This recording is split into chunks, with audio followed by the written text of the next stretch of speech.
Good evening, everybody. My name is Abba Blankston. I'm the Senior Vice President for Marketing and Communications for the NAACP. Welcome to tonight's episode of Unmasked, a COVID-19 virtual town hall. This is episode 3 of our 4-part series. Tonight's conversation will focus on education. A few housekeeping items before we get started. If at any point in the conversation you have a question, dial *3 to get in the question queue. It will not interrupt the program. It will just get you in a queue so we can get your question. Also, if you'd like the town hall series and want to see us bring you more town hall series such as this, dial *8 for a one-time text on how you can support the program. I want to turn the event over to my colleague, Tiffany Dina Lofton, our Youth and College Director. Tiffany. Abba, thank you so much. And again, good evening, everyone. I'm so glad that you all are here for this really important discussion tonight as we discuss the reactions of COVID-19 and its impacts on the educational community. Both teachers, students, and parents alike are experiencing different side effects from COVID-19. And tonight we're going to talk about not only what those experiences have been, but also what the solutions are. As the national director for over 25,000 young people across the country, I can tell you that this experience has brought real changes to people's lives. People have been unemployed. Our students have to change their work study options. They've been displaced or relocated. They're facing financial hardships. Graduations have been canceled. Dances have been canceled. Proms have been canceled. Things that we looked forward to and that are a part of our memories when we completed our education. The year of 2020, the students don't have that opportunity. And so in real ways, COVID-19 has changed not only the style and the way that we show up in education, but also there are consequences that learning institutions and that HBCUs are going to be facing and tough decisions that they have to make moving forward. We started tackling on this issue at the Youth and College Division by first addressing people's real needs. Folks returned home and didn't have Wi-Fi. They didn't have financial support to be able to travel home. They wanted to know what was going to happen. Were they going to get refunded some of the money that they paid to live at campus? And so we met people first where they needed to be met and provided them those resources. The second thing that we did in the Youth and College Division after COVID-19 pandemic started was we wanted to train our young leaders in 2 things: making sure that they could run their student organizations effectively and efficiently, and to also make sure that they can continue to do the great work that they had been doing around civic engagement, helping people fill out the census, registering voters, getting out the vote, and making sure that folks checked their voter registration status. The last thing that we're doing, which is why tonight's call and discussion is going to be so important, is that it's great for us to meet people's needs. It's great for us to make sure that our leaders and the NAACP have what they need. But then we have to move to advocacy. And we have real problems and real policy issues that we're going to be addressing tonight in the conversation.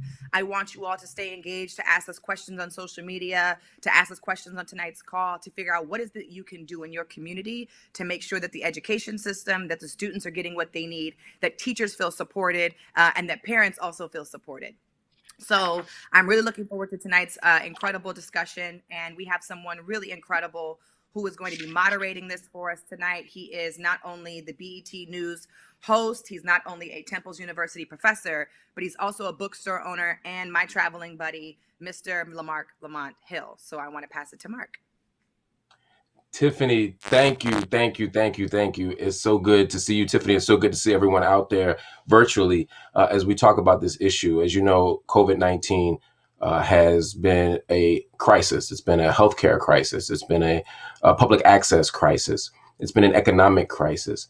And those crises play out to every American, for every American, but especially among the most vulnerable.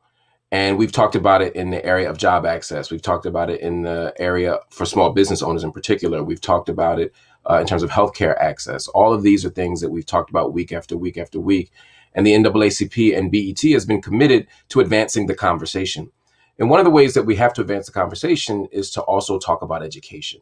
As Tiffany said, there is no greater example of how people are impacted, particularly young people, than the education sphere. Being able to get access to education, being able to go to school, having access to the type of resources to successfully navigate the school year, being able to engage in the cultural parts of school, like prom, like athletic activities. All of these things are part of the school experience. We're also talking about issues of debt.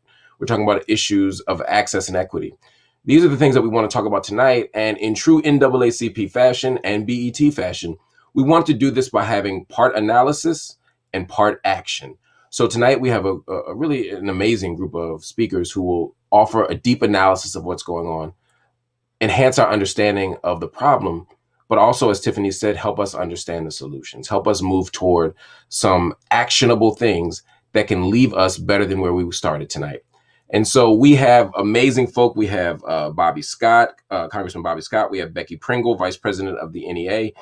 We have, of course, Tiffany Dina Lofton, who we just spoke to. We have Elizabeth Warren. We have Arthur Claiborne. And we also, of course, have President Johnson of the NAACP. We're going to start, though, with Congressman Bobby Scott. He's from the 3rd Congressional District in Virginia. He's also the chairman of the Committee on Education and Labor. He has worked tirelessly to help students shake crippling debt, to help increase educational access, to help people obtain proper health care across the board. He is a freedom fighter. He is a courageous legislative warrior, and he has been serving our nation tirelessly for decades. Congressman Scott, I turn the floor to you. Well, thank you, Mark, and thank you for your very kind remarks. And I want to thank the NAACP and President Johnson for all you do for civil rights, and BET for making sure the right information gets to the right people. The topic of education is obviously important because your lot in life, to a large extent, is determined by your education. And we've heard over the last few weeks a lot of discussion about the number of deaths and how disproportionate they are in the African American community due to COVID-19. The universal conclusion is that existing underlying disparities have been exacerbated by the virus. And what has not been discussed is how existing underlying disparities in education have been exacerbated by this pandemic. We know what those disparities are. You just mentioned achievement gap, and everybody knows what you're talking about. I had a conversation with a friend a few days ago who lives in a wealthy suburb of Atlanta.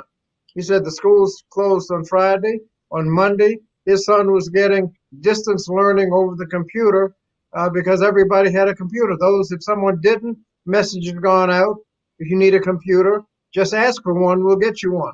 He has a brother in rural Virginia. His nephew hasn't gotten any homework to do yet. And so we know that these disparities are there, and we know we can't let this pandemic exacerbate those without taking action. One of the things that we've done is that your legislators have taken action. First bill we passed, we dealt with the reality that many students get most of their nutrition from school meals. We made sure that school meals could be delivered even if the schools are closed. This isn't a new thing for schools. They do it every summer. So we gave some waivers and some additional funding to make sure the students could get that nutrition.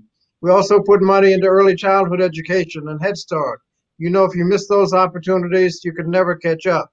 And K through 12, if you're going to do distance learning, you need training of teachers, you need laptops, you need technology. You also need flexibility because what they need in one school may be different from another. We also put money into higher education. Tiffany mentioned many of the problems that college students are having with expenses. Half the money that we gave to college had to go to helping the students. Student loans, that was a problem before this occurred, and we gave a little, not enough, on student loans. We also had $1 billion for minority-serving institutions, and out of that, historically black colleges and universities usually get about 40%. There are about 100 HBCUs, and that's on average about $4 million per HBCU in additional assistance over and above what they're getting. And so we've been at work, and we've still got work to do. Going forward, we still need to put money into more early childhood education to make sure those opportunities aren't missed. We need to put money into infrastructure to make sure that, and some schools are already for distance learning. Some don't have the bandwidth and capacity to do any of this. So we need to make sure that infrastructure is there, training and student support. We need to make sure they're counselors, and we need to particularly look at special education. There was a request for a waiver just to do away with special education during the pandemic. We fought that back, and we know whatever is done, it's not going to be enough for special ed students, but we have to try the best we can, and that's going to be more expensive if the students aren't there. For colleges, we need more money for colleges. They're trying to keep their campuses open, faculty on staff with a little money coming in. Student loans have to be dealt with. There are a lot of problems we have to deal with. But one thing we cannot ignore is if we fail to help states and local governments with their revenue shortfalls, it doesn't matter what we do for education, it's going to be cut. Today, Virginia is in the process of revising their budget. First thing on the chopping block was a 2% raise for teacher salaries. Other educational programs are getting cut. We know that states have estimated about $500 billion in losses. A lot of that is going to be on education. So we need to help states and local governments with their revenue shortfalls. And if we fail to do that, the victims of the existing underlying disparities will be victims again. We know the action that needs to be taken. We need to call your legislators to make sure they support education initiatives involving equity, and we need to make sure that we vote in November so the right people get elected. The NAACP knows this, and that's why I'm so delighted to be a strong supporter of the NAACP and this program. Congressman Scott, thank you so much for those insights. And again, the level of commitment that you've shown to the question of education, both access and equity, is admirable. And on the other side of that equation, of course, is the conversation about unions and teachers. And we are fortunate to have Becky Pringle with us. She is the vice president of the National Education Association. It is the largest professional employee organization in the country. She has been the co-chair of the School to Prison Pipeline Task Force, as well as the School Discipline Task Force. She has worked tirelessly to make sure that our children end up in institutions of higher education, into quality jobs, and that we reduce the school to prison pipeline.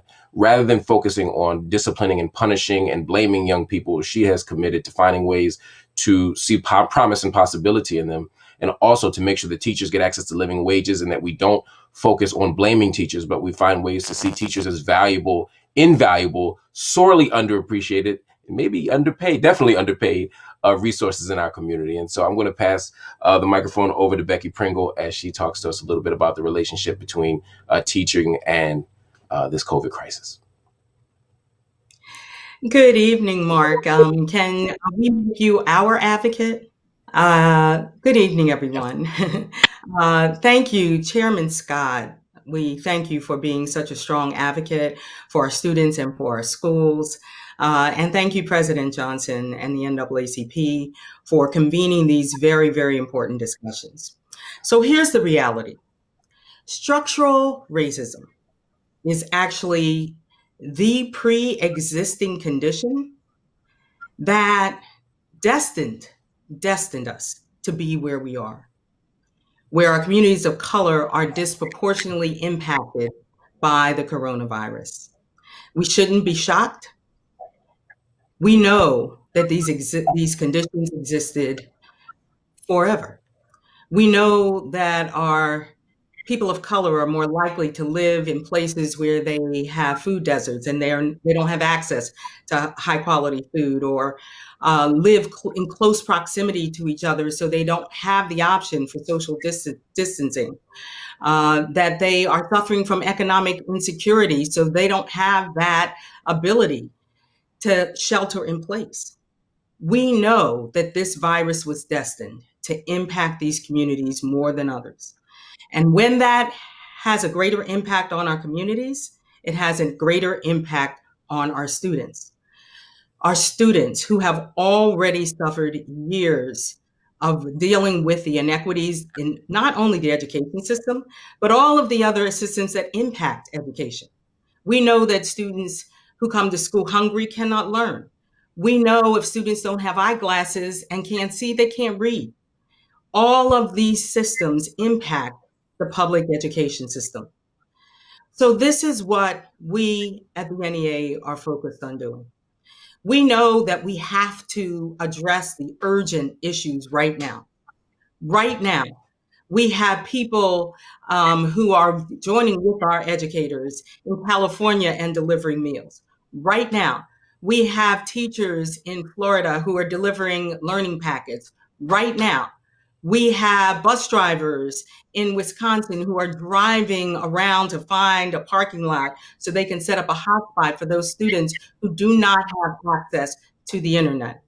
Right now, we are providing both our students and our teachers with help with the trauma they are suffering from this disease, from the loss, from the death, from the isolation. Right now, we are working to try to make sure our students are safe. But we can't just focus on the right now. We have to lift up our heads and we have to take advantage of this opportunity where the whole world is seeing this bright light that has laid bare the inequities that are built into this system. We have to begin right now planning for that future, creating those systems that are equitable and fair, where all of our students, every one of them has access and opportunity. So we are working, advocating. All 3 million of our members are not only doing their part, but they're asking you to join us in calling members of Congress. We know that we have another stimulus bill where we can have impact. We've made some progress. Chairman Scott talked about that funding stream for education that we know is absolutely needed. So we have to fill in those gaps for our states so that they don't start laying off our teachers and support staff, and they don't start cutting back services for our students. We have to make sure that our students have the nutrition they need. So we are working to increase the funding for the nutritional assistance program that too many of our families depend on. We know that we have to change the reality that far too many of our students suffer from that digital divide. And so we are seeking an increase in the E-rate program, working with the FCC to make sure that our students have those digital tools and access to the internet. We know that we have to continue to protect our families and provide them with the economic security they need, not only during this crisis, but after. And so we at the NEA are working to ensure that our students have access and opportunity. We are working to ensure our educators are prepared, providing professional development and learning from each other with best practices.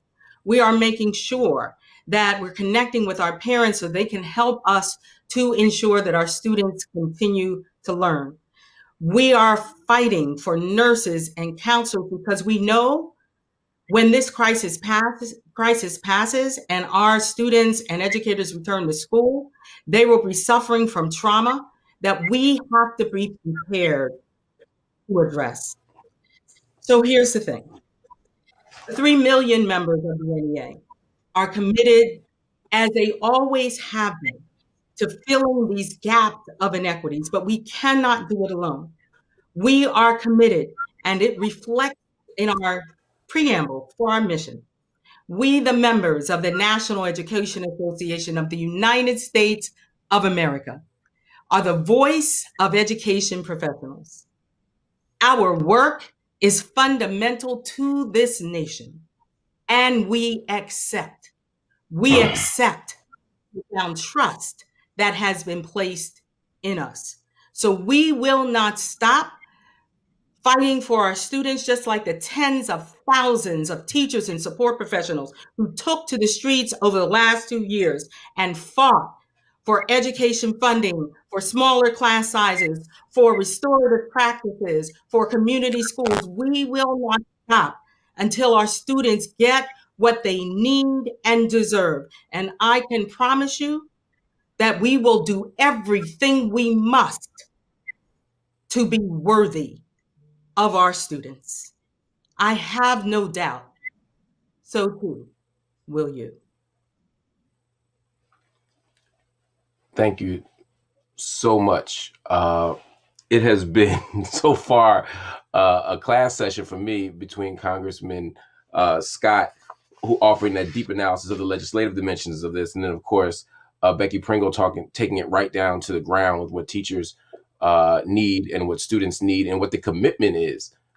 It's been a lesson for me, and I hope everyone out there is really taking this in, because there's so many gems here being dropped. She said racism is the pre-existing condition. Getting to that core issue of racial injustice and racial inequality in America is so key. And so to hear both of these, brilliant figures talk about that is important. But we also want to hear from you. We got more great speakers coming up. We'll be hearing from Senator Elizabeth Warren in a few moments as well. But before we do that, we want to take some audience questions. So I believe we have some people out there who want to know some insights from this great panel.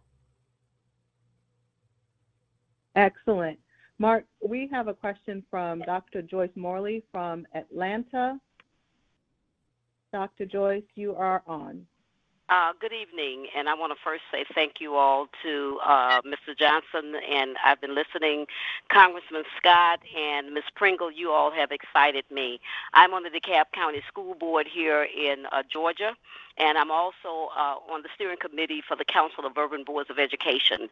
And we are facing a heavy lift. I was so disappointed when I heard that Betsy DeVos, the proclaimed person who is the Secretary of Education, gave all of the dollars to charter schools and for more charter schools to come about. As a public education entity, we are feeding 18,687 students a day. We have 81 bus drivers going out, and they're putting their lives at risk. We're still mandated to be able to educate the special education students, and IDA has not done what it needs to do. We're also having to give computers, making sure that there is internet access. And then as a licensed psychotherapist, I'm concerned about the emotional psychological trauma that's going to be as a result of having to go through the COVID-19. My question is, what is being done? We're losing some of the audio there. Yeah, Doctor, we got you. We're having a little bit of an audio challenge, but I think we have your question. So what I want to do is sort of pose that question. And again, all the panelists have insight on this. I think maybe this a little bit, and maybe Congressman Scott, if you could each give just a short response to this. I think revolves around more, what's needed on the ground. Might be at odds with what's happening in the Department of Education. Betsy DeVos, of course, has a very strong commitment to privatization and to charter schools and to school choice, and very narrow notions of school choice that may not be just of public education, at least in the eyes of people like our wonderful guest here. So what is your sense of what's going on? Is the Department of Education moving in the right direction? What do we need that's different than what's happening right now that will benefit public education writ large? One of the things we're insisting on is that money go to public schools. That we obviously have a difference with the Department of Education. Secretary DeVos is a very strong proponent of charter schools, and that's where she wants the money to go. We have there are a lot of equity questions. She alluded to special education. We need to put more emphasis on special ed, particularly during the pandemic. Internet access. If you don't have internet access, you can't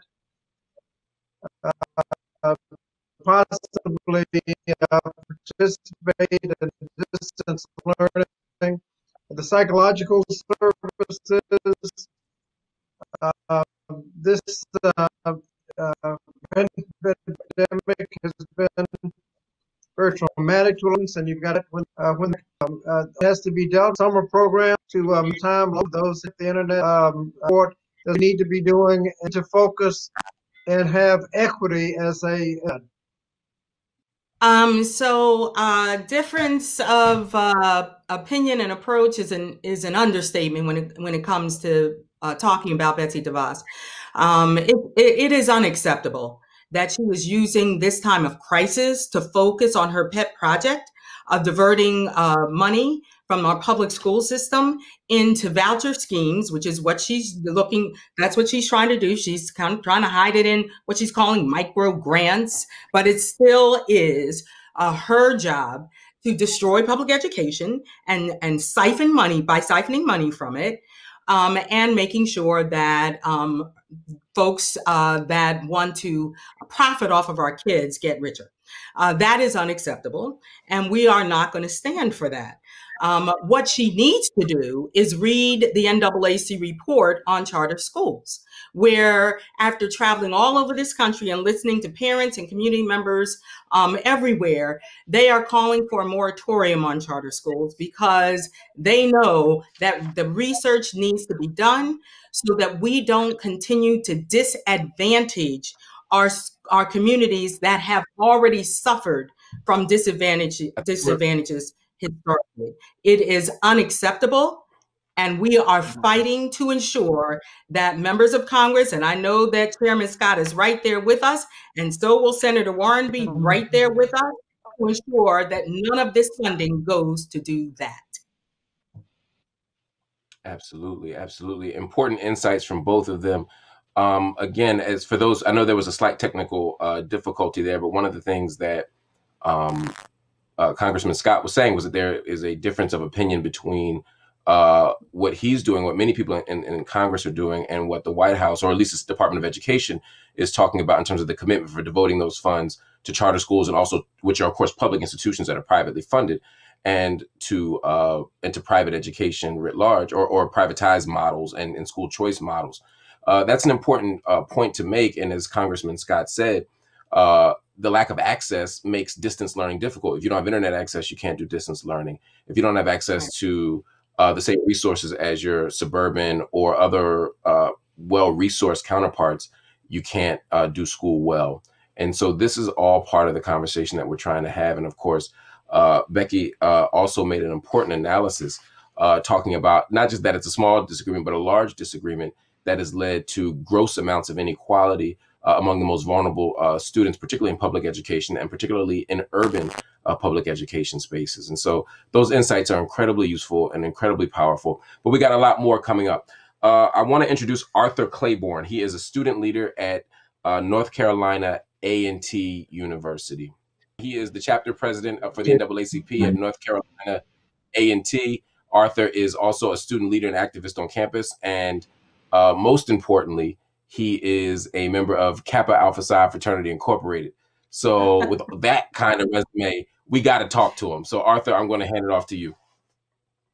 Thank you, Dr. Lamont. Thank you to all the great speakers who are on. I'm actually the vice president, so let me clarify that for everybody who's out there. But I do serve in many capacities at the university. I'm excited to be up here and to discuss the difficult time that many of us as college students are going through right now, specifically with having to go back to our residential homes or go to our respective areas where we choose to go and still function as normal college students. I believe I can speak on all age groups from kindergarten all the way up to being seniors in college. This is, like I said, a difficult time. And I would first like to say we keep you all uplifted in prayer, and we hope the best for each of you. As an HBCU student at the number one HBCU in the world, North Carolina A&T State University, I would like to highlight that my university is doing a lot of great things to make sure students can stay in the know and also be able to still function and still be able to do things within their academic curriculum. But it's still, we don't know the personal situations of students. Some students are possibly going home to unsafe domestic areas. Some students may not have the financial means to stay where they are after leasing an apartment or after paying out certain bills that they have accrued while being college students. As you all know, these bills do not stop for anyone. We're all trying to keep moving forward as normal individuals during this time. Wow, thank you so much. Thank you so much, Brother Claiborne, for that insight. Again, you are the future, and the work that you're doing on your campus is replicable around the country. So for all the student leaders out there, please make sure that you're in conversation with one another so you can learn what's happening at A&T, and also so A&T can learn what's happening around the country. We don't have to allow the walls of our institution to be the boundaries of our connection. We can continue to grow and really build student relationships and student communities around the country and indeed around the world. And that's part of the work that Tiffany Lofton is doing, leading and organizing young people in the NAACP. And so we're grateful for that work. And of course, we're grateful to you, Arthur Claiborne. And for all of you young people watching, what you just saw was the example of the type of brilliance and excellence that Kappa Alpha Psi Fraternity Incorporated offers. So if you're wondering and you're qualified, feel free to take your best chance at becoming a Kappa, because you can be as extraordinary as Arthur Claiborne is. We got time for another Q&A session. So let's get a question in from someone out there who's watching. or listening. Great. We have a question from John in Michigan, I believe. Mr. John Walker, go ahead. Thank you very much. Mr. Claiborne, thank you, dear sir. My first major at Eastern Michigan University was in elementary education. And during that course, I come to find out that in the city of Detroit, the students did not even have recess. In my time in Mississippi, when I worked on the ambulance service, I came to learn the challenges of people who were trying to rise above the situation that we're currently in. So my question to you, Mr. Claiborne, is this: how can you best motivate your individual students, the future leaders of our country, the future leaders of the color of the rainbow, to go back into their community and persuade them to please encourage each other to realize what my grandmother taught me, born 1911, that there are only two people in the world, those that are doing good and those who don't happen to be doing good at the moment. I want to first help us remember language is really important. Our folks who are young people are not just the leaders of tomorrow. Arthur is the leader right now at his school. He's a leader right now in the state of North Carolina. He's a leader right now in the NAACP. So there's no need for us to wait and continue to use language that allow young people to feel like their term is coming up or their time is coming. This is Arthur's time right now. And as examples, clearly, as you all have seen, he is doing incredible work on the ground, leading his community and leading the students at his campus. The second thing is there are actually hundreds of students who are leading right now and who are involved, and not only training people to be involved in the civic engagement process, teaching them and showing them what it's like to train other people so that we amplify and grow the movement that the Youth and College Division has started 2 years ago since I've been here.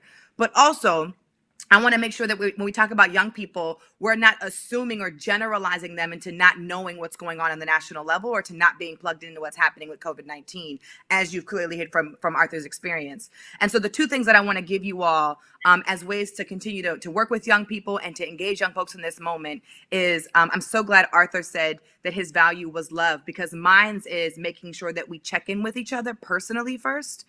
Nobody has had to live through a pandemic like this. So before we ask or demand or require our young people to do anything, we first have to ask them how they're doing in this moment. We have to make sure that their mental, physical, emotional, and spiritual health is something that we are caring about and checking on so that they could be the best versions of themselves in this crisis. That's what I do with my students. And the second thing that I do is whatever issues they're facing, we connect that back to how they fill out the census and how they register to vote and how necessary it is for them to move other young leaders to do the same thing. You can't ask nobody to do anything that you're not convinced works or makes a difference. And so once we help people understand the direct connection between their daily lived experience, the experience of being a student at a school or a university, and then show them that they have the power to create the change, as Vice President Pringle was talking about earlier, that's what helps us move our people, and that's what inspires them to move others. So keep those two things in mind when y'all are working with young people during the crisis. Wow, thank you. Thank you so much. That's actually a brilliant analysis from both of you. I think we have time for another question before we move to the next speaker. And again, we got much more coming up. We have President Derek Johnson coming up. We have Senator Elizabeth Warren coming up before the end of the program. But first, I'd like to take another question from the audience. Yeah, we have Amy from Newark, Ohio. Hello, can you hear me? Yep, we got you. Awesome. So I'm a parent with a learning disabled child who is 15 and in the 9th grade. And I see all these other students online with my student in class in the Zoom meetings. And the teachers are like, oh, wow, because when they're talking about magnets, for example, I pulled a small box of refrigerator magnets that just didn't happen to be up on the refrigerator at that time. I made sure that he had pencils and paper beyond the packet that they sent home. I made sure that he had a calculator and a dictionary. Okay. so that those things were available to him. And yet I see all these other students, and I would say 3/4 of them are not being paid attention to by their parent for whatever reason, whether it's their parents also in the next room working, or they just don't have the wherewithal to do that, you know. And I'm sitting back and I'm going, as a parent, how can I step up to help those other parents that have the need? Because the learning disabled community is so fragile. And 1 month of missed school can be equal to a 6-month setback in their learning because they lose so much in that time. How can we? Yeah, that's a great question, and I'd like to pose that to Becky Pringle. You know, as you know, Ms. Pringle, there is students. Many students have IEPs or individualized education plans designed to meet their needs, their educational needs, and those things are developed with schools, parents, proper stakeholders, and of course the student in the best of situations. And part of what's happened is when people have been thrust into distance learning, we're not paying attention to IEPs. We're not paying attention to differentiated necessarily educational plans. I mean, this woman is talking about her bringing items into the virtual classroom to enhance her students or her son's learning experience. But parents aren't trained educators, and many don't have access to those resources. And sometimes, you know, we tend to blame the parents and say, well, you know, they should be going out and buying stuff and doing stuff, the same kind of things we do to teachers. And we don't think about access. We don't think about resources. We don't think about limited time frameworks. What can we do to help parents and teachers educate students from distance in ways that speak to their needs and speak to their talents without playing the blame game and holding the people who are catching the most hell responsible for where they are? So, Amy, first of all, thank you for partnering with us in trying to ensure that your son continues his learning. There's just no question that our students with special needs are suffering more during this pandemic. I want to assure you that we here at the NEA fought hard to make sure that as we saw different districts making decisions about their special needs students with special needs, that they did not fall by the wayside. And there were many who wanted to have waivers passed so that they did not have to teach our students with disabilities. And we fought hard to ensure that didn't happen. So a couple of things I want to say to you. We are working really, really hard to assist and provide additional training for our teachers who were thrust into this reality also, and they did not know it was coming.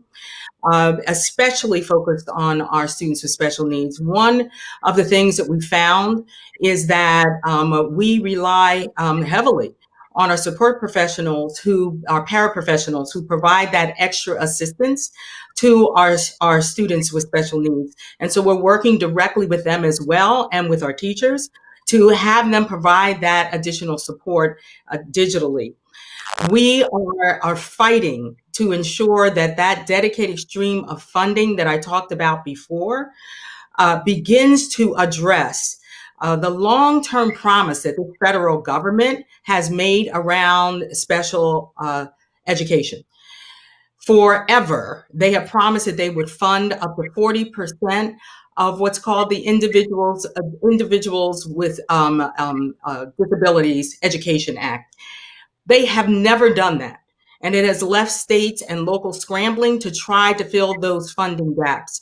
So that's an example of a short and long-term goal that we have to finally provide that additional funding so we can get additional professionals, Amy, that are there for your students now during this pandemic, but even after the pandemic, because you're right, those gaps are going to keep growing. And when he goes back to school, he's going to need additional assistance. Amy, I'm going to ask you, and other leaders for that matter, if you will go to nea.org/coronavirus, you will find a multitude of resources for both educators and parents and students to help during this crisis, and it will lead you to some additional resources that you can put to use right now for your very, very special student.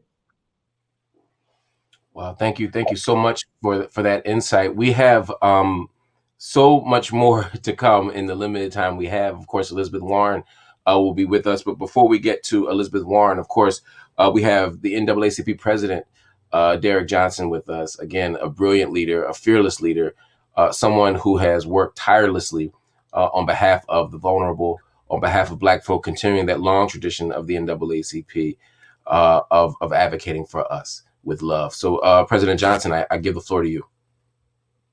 Thank you for the opportunity to hear from all of the panelists. Becky, we are looking forward to your presidency and leadership of the NEA. Congressman Scott, Chairman Scott, thank you for being the voice in Congress needed. The energy from Tiffany always excites everyone.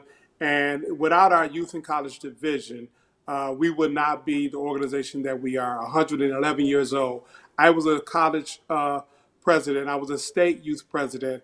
And because of the NAACP for so many generations, we have been able to build a legacy of leadership in local communities, state, and nationally. Education is a key component for the NAACP. It is something that we have fought for many years. If you understand the journey of the civil rights movement, there are two critical fault lines, one around education, the other one is the right to vote. And that's because many of the people of the past recognize that if we had an educated populace, we can have a functioning democracy. But if you deny communities quality education, the democracy cannot function properly. And unfortunately, we are at a pivot point in this nation around the delivery of education, one in which we have to rethink moving forward how we deliver education. We cannot go back to an old model because our young people are used to technology and devices. And with that is the broader public policy reality of the digital divide, the infrastructures that are needed, and most importantly, how are we preparing our young people for the future? This is a time to reset. For every tragedy, there's an opportunity, and we must lean into the opportunity on how we move forward. So all of the callers who've called from around the country, I want to thank you for joining us again another night. We've been averaging about 20,000 people calling in, and it has been tremendous for us to share information, impart knowledge around how people are navigating in this moment. But when we come out of this moment as a community, as an organization, as a people, we will be stronger because just like grapes growing on a vine, the best grapes are those who are confronted with struggles. The vines have to go through some struggles. And as a people, we've been through struggles, we've come through it, and we will come through this as well. Absolutely. Those inspirational words by President Johnson, we will get through this, we will make it out of this, and we will come back stronger, more intact, and more willing to turn toward each other in the pathway to freedom. I want to thank all of you for your insights so far, but we still got more coming up. Elizabeth Warren is right around the corner. But before we do that, I want to hear from you. Let's go to some more questions from the audience. We have Tiffany from Texas. Hey, Tiffany. Hello? Hey, Tiffany. Oh, hi. I wasn't sure if y'all could hear me. I had a question about being a public teacher. I'm, in the classroom with the kids and doing things like that. And some of the things that everyone's been talking about holding people accountable, and we have to do this and we have to do that. I'm like, okay, that's great. But how can we really hold people accountable? Because I feel like I'm hearing the same thing that I've been hearing, and I've been teaching for about 10 years now. So I'm just kind of looking for some results, if that's okay to say. So like, what can we do to actually start holding people accountable for like the money that's supposed to go in the classrooms, that our students are supposed to have access to this stuff, that we just don't have to wait for a pandemic to happen? Absolutely. I want to go to Congressman Scott for this. I mean, one of the questions, and you heard it from Tiffany here, but many people have asked, is how do we hold people accountable? How do we control where the cash goes? But also in terms of funding schools, but also what are some of the challenges to getting this done? Obviously you care about education. Obviously, many people in the Congress care about education. How do we have this gap between what we want and what we get? Elected are the ones that make the decision, and the NAACP publishes here a voting record of members of Congress. Some of them do well, some of them do very poorly. Look at the record legislators are doing, and then govern yourselves accordingly. Get voter registration drives, make sure the voters in your district know exactly what's going on, so you know who to vote for. Um, in terms of there are a lot of issues we've been talking about education equity. There was a fight on whether or not when we did the replacement for No Child Left Behind, Becky, the NAACP, and other groups were very strong on the question of making sure that we eliminated achievement gaps, and that was the goal of the legislation. Some just wanted to give the money and don't worry about it. But the civil rights groups won out. We the requirement that you have to first have meaningful assessments so that you know where the achievement gaps are. And then when you find the achievement gaps, you know you're going to find them. You have to have a credible strategy, making sure you're going about the business of eliminating the achievement gap.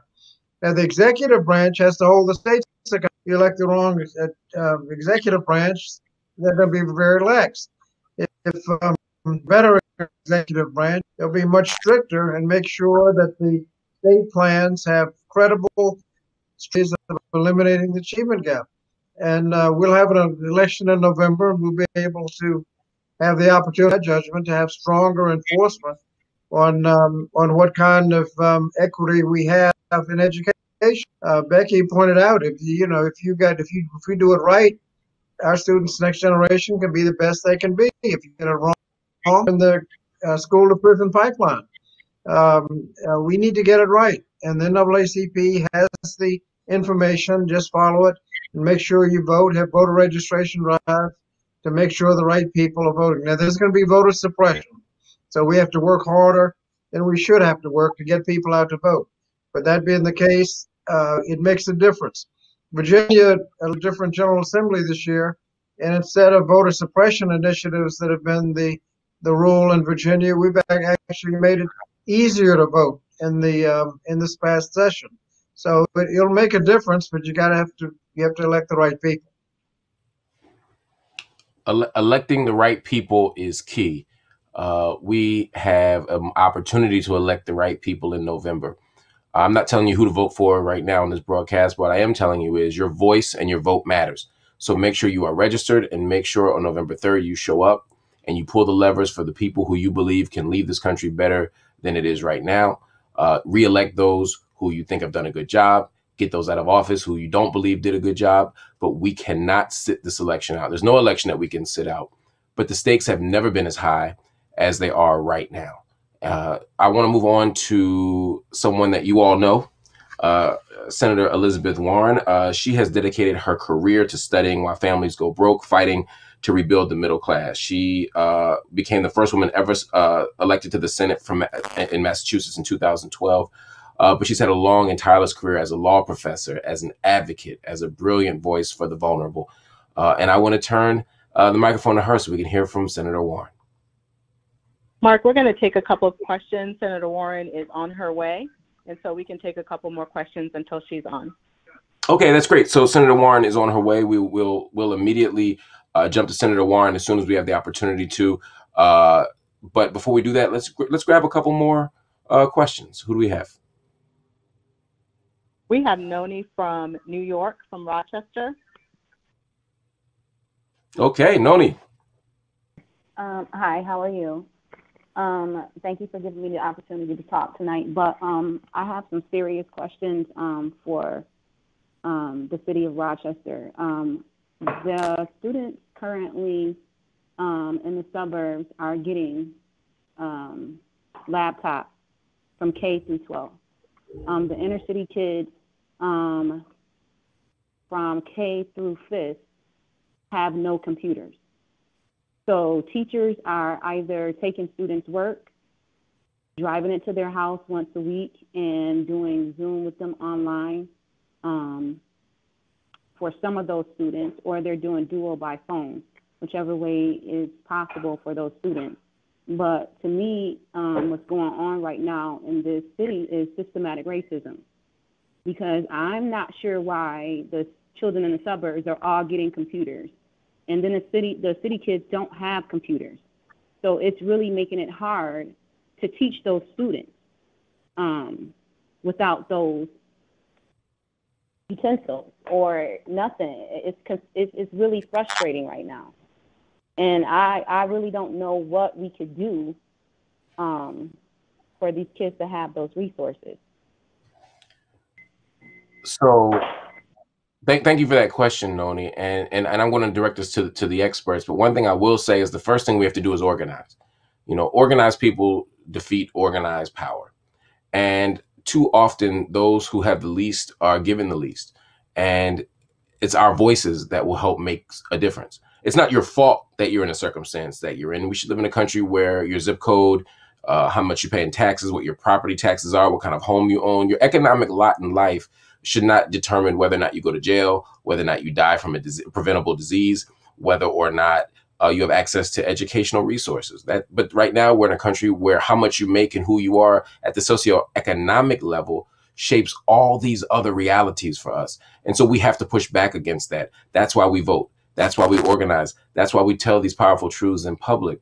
But one of the things that also has to happen right now is we have to get changes at the legislative level, at the executive level. We have to get changes on the ground. But we need your voice. We need you to speak out. What you just did tonight helps put a spotlight on Rochester. And we need those spotlights around the country so we can continue to tell these truths everywhere. I want to go to Becky, though, who can maybe give us some more concrete insights into what we need to do to get resources in a place like Rochester or wherever.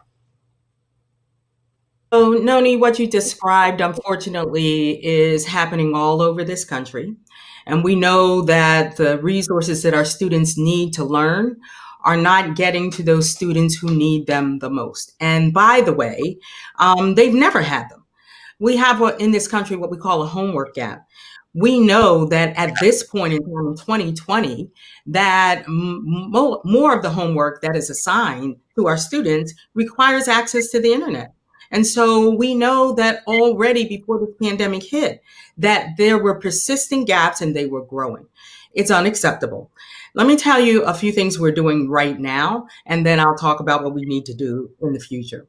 Right now, as we're seeing those gaps in different areas, we have our affiliates in Nebraska and in New Jersey who are not only having, as I said before, educators driving around and trying to fill those digital divides, but they're partnering with TV stations and radio stations so that if our students do not have access to the digital tools they need or to the internet, our partnership with those stations are allowing teachers to teach lessons at different times of the day. So we're trying to find some creative ways to try to fill these gaps, but that is unacceptable. So Mark keeps saying it over and over like a broken record. Thank you so much, Mark. Elections matter. You know, when Tiffany from Texas was talking before, by the way, thank you for following your heart and becoming a teacher. You know, Tiffany, when I became a teacher over 30, none of your business years ago, I had no idea that I could not just step into my classroom and teach my children. I had no idea that I had to have an impact beyond the confines of my own classroom. And so we have to do exactly what Mark said. We have to organize and we have to vote. We have to make sure that everyone who loves us, who intends to keep living with us, votes. And not just that. Once we vote, we do have to hold people accountable because every single decision, every one that's made about our classrooms and made for our students is a political one, from the school board all the way up to the White House. We have to make sure that people in positions of power and authority are those who care about our kids and are going to do what's right so that every single one of them can live into their brilliance. Vote. Absolutely powerful, powerful words. Again, as I said, our job tonight, certainly not my job, is not to tell you who to vote for, but it's to tell you that we need your voice, we need your vote, we need you to make yourself as much of a voice as possible, not just on election day, but every day of the year. And our next guest, our final guest, is someone who uses her voice and her her Senate vote every day in powerful, powerful ways. We have with us Senator Elizabeth Warren. Again, she has dedicated her entire life to studying why families go broke, to helping rebuild the middle class, to fighting for the vulnerable. She's done this while in the U.S. Senate. She's done that before she was in the U.S. Senate. She served as chair of the Congressional Oversight Panel for TARP, that's Troubled Asset Relief Program. She has fought to create the Consumer Financial Protection Bureau after the Wall Street crashed in 2008. And of course, she is the first woman elected to the U.S. Senate from Massachusetts. She is a freedom fighter. She is a courageous voice. She is somebody who has shown time and time again that she's willing to stand up and stand squarely in the eyes of power and not back down. Senator Warren, we thank you for your time. The mic is yours. Oh, thank you very much, Mark. That was a very generous introduction, and I just want you to know I appreciate it. I also want to start by saying what an honor it is to be on this call with so many of my bold and fearless congressional colleagues and with the students who spoke from the heart earlier tonight. For generations, the NAACP has been on the front lines in the fight for social, racial, and economic justice, and I have been proud to stand shoulder to shoulder in that fight, and even more proud to witness the bold, visionary leadership of my dear friend, Derek Johnson. So I really wanted the chance to be on this call tonight, to be able to say thank you to Derek, thank you to the NAACP, and also thank you to BET for your tireless commitment to the fight for justice. I thought that tonight we would have a chance, though, to talk because this is a time of tremendous crisis for our nation and for the entire world. This coronavirus outbreak is a threat to the health and well-being of our families and our communities. Schools all across America are closed, workers are getting laid off, businesses are struggling, and more cases of coronavirus are being confirmed everywhere, all while the Trump administration continues to badly mishandle this outbreak. Now, we're still in the very early stages of this crisis, and experts warn that we have to be careful over the long haul. Our job right now is to attack this pandemic from every angle. Our response must center the unshakable truth that racism, discrimination, and bias across our basic systems have left the African American community in even greater danger during this coronavirus outbreak. We know this outbreak is devastating child care workers, the majority of whom are women of color. We know this outbreak is falling hardest on teachers of color, many of whom had no support to begin with because of the injustice of our education system. And we know this outbreak will deepen achievement and opportunity gaps that have held back generations of African American students for far too long. And when it comes to higher education, we know that this outbreak presents greater challenges to Black students who may have less reliable access to Wi-Fi when classes are moving online, or who may face housing or food insecurity. And it will be especially hard on our HBCUs that for so long have done so much with so few resources. There is a crisis within this crisis, and we need to call it out. And that's why I'm fighting every day in the Senate to make sure that our response meets this moment and delivers quick relief to those who need it most. Now, half a step behind this health crisis is a financial crisis that will fall hardest on communities of color, especially the African American community. We need to take strong action now to stem the tide of this crisis.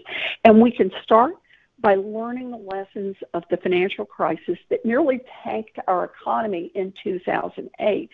There is so much that we can do, but I just want to raise one step that I believe we ought to take right now. Students were hit so hard by the last economic crisis, and frankly, they never fully recovered. Today, 45 million Americans have student loan debt. The total amount of student loan debt is a whopping $1.6 trillion, and it's growing by about $100 billion a year. Think about that.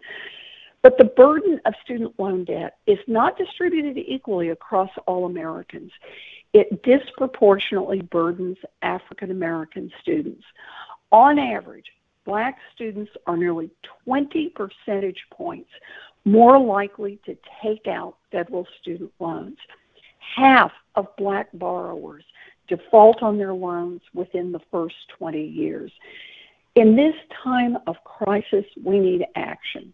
And the action we need is to cancel student loan debt, to give students and to give American families the relief that they need. Now, the CARES Act that we passed a couple of weeks ago took a step in the right direction by automatically suspending most federal student loan payments and setting student loan interest rates to 0% until next October. That's good, but it leaves out millions of student borrowers. We need to protect all student loan borrowers, including those who borrow from private banks, the private student loan borrowers, and we need to allow them to suspend payments without any fees or any consequences. That also means we need to stop wage garnishments and other involuntary debt collection. We need to do that, but we need to go a step further. Right now, I'm fighting shoulder to shoulder with my colleagues to try to cancel student loan debt. The way I see it, we should broadly cancel student loan debt to stimulate our economy. Americans shouldn't have a massive student debt load waiting for them on the other side of this virus. If we want to get the economy going, then let's cancel student loan debt. And let me just give an example of why that matters. Typical payments for student loan debt average about $300 to $400 a month. We cancel student loan debt as soon as possible, and that would mean a substantial and immediate relief for tens of millions of Americans, many of whom have been laid off or who are worried that they may be laid off soon. It puts more money in people's pockets that they can use to spend on goods and services, that they can spend locally, that they can keep our economy afloat, and they can minimize the burden of the financial crisis in the long run.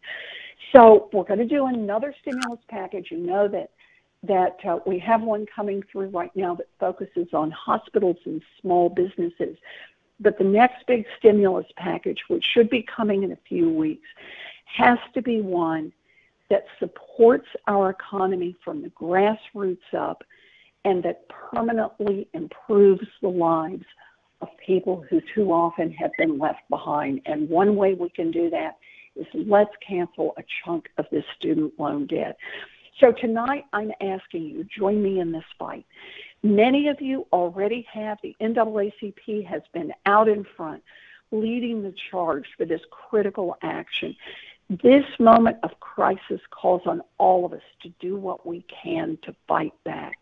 So please, call your representatives, call your senators to support this, and please share this idea with your friends.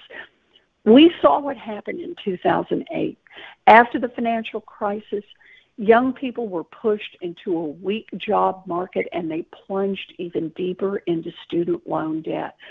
And African American wealth was cut in half after that crisis, leaving millions of people financially insecure to this very day.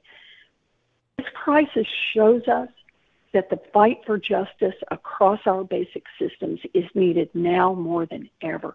Whether we're talking about housing or economic stability or access to health care, the coronavirus has laid bare the deep inequities that persist in the America that we live in. This means we don't have the luxury of getting tired. We can't afford to give in, and we cannot ever back down. We face an uphill battle, but here is what I know for sure. The only way we will make it to the other side is if we stand together, if we fight together, and if we persist together. So please, every one of you, stay strong and stay safe. Thank you. Thank you, Mark. Thank you. Thank you so much, Senator Warren, for those brilliant and inspirational remarks. Before we go, we want to take a question from the audience from the panelists. Let's take one more audience question. Who's out there? Hey, Mark, we're getting a lot of questions on the internet about how to support students in their mental health during this time. Perhaps for Becky? That would be great. Yeah.